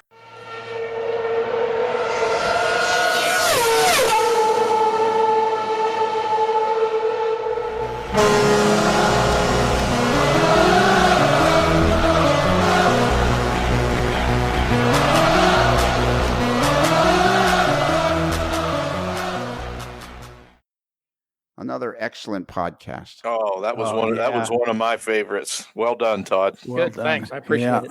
And like Lionel, well done on the questions too. That was like ace interviewing right there. Yep, the welcome mat is always open for any of you guys. You know that. So, Todd, Thanks, Todd. Brad.